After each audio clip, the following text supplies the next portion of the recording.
Hola, buenas noches, bienvenidos a Hablan las Paredes. Hoy el tema es sobre salud sexual femenina.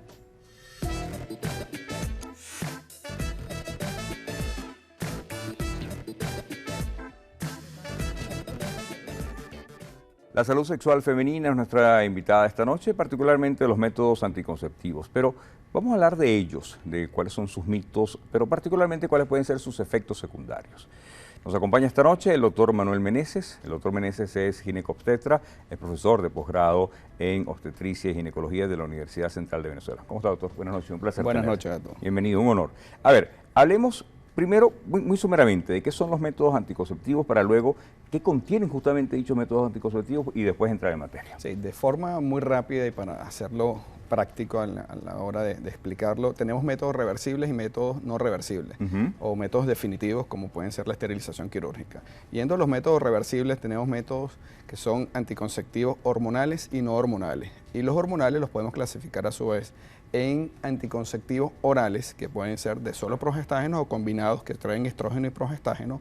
Y aparte de los orales, los parenterales, que son inyectables, tenemos transdérmicos o subdérmicos, tenemos anillos vaginales, tenemos los parches, que son los transdérmicos, como ya te comentaba, y los dispositivos intrauterinos liberadores de hormonas. Entonces tenemos una amplia gama de métodos en la cual está a la disposición o a la disponibilidad de todas nuestras usuarias. Quiero hacer un poquitico de historia.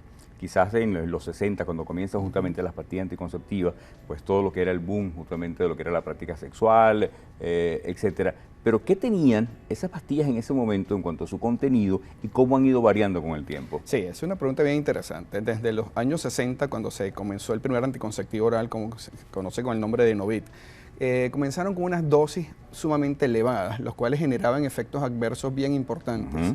Esas dosis se han venido bajando drásticamente de forma importante, desde 150 miligramos hasta actualmente con 15 microgramos de etinilestradiol, y cambiando el progestágeno incluso. El componente estrogénico ha sido el mismo durante el transcurrir de los años, lo que ha hecho es cambiarse la concentración. Ya actualmente tenemos algunos otros componentes estrogénicos como el valerato de estradiol y algunos otros. En el progestágeno tenemos muchos tipos de progestágeno. ¿Cuál es la finalidad de disminuir la concentración hormonal?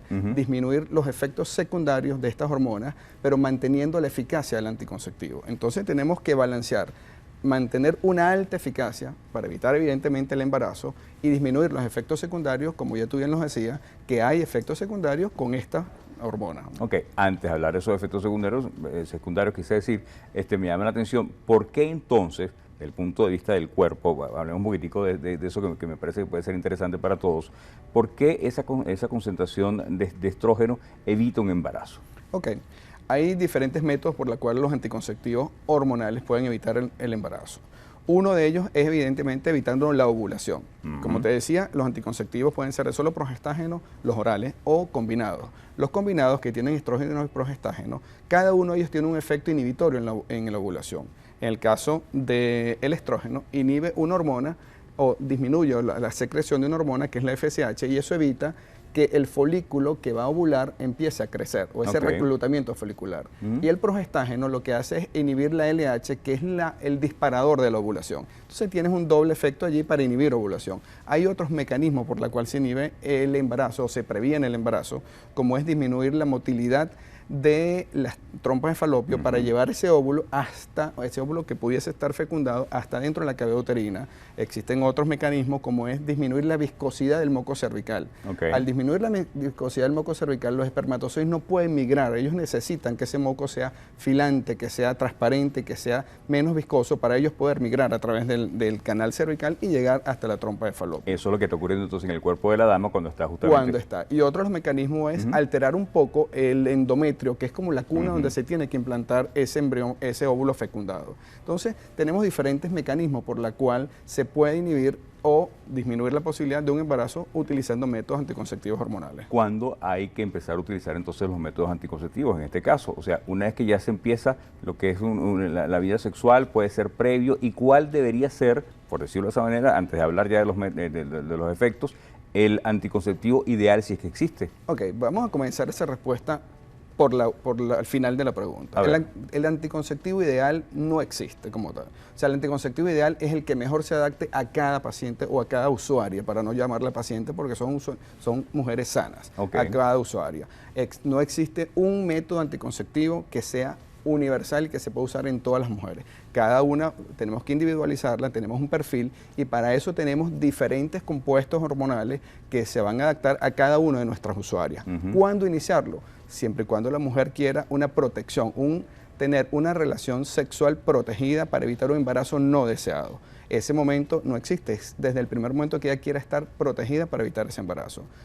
Una vez la mujer pasar esta etapa al desarrollo, a ser reproductiva, a tener esa capacidad de reproducción, puede comenzar a usar un método anticonceptivo. O sea que el anticonceptivo de la amiga no necesariamente le va a funcionar a la otra persona. Eso es fundamental, porque la mayoría de las mujeres, sobre todo en la etapa adolescente, en la cual están comenzando en esta vida sexual, a quien usualmente le preguntan es a las amigas y no a una persona que le pueda dar una consejería adecuada. Bien, Doc, hacemos nuestra primera pausa. Y en la próxima parte ya vamos a hablar específicamente de los efectos secundarios de la anticoncepción. Ya venimos con más. Esto es Hablan las Paredes. Quédate con nosotros.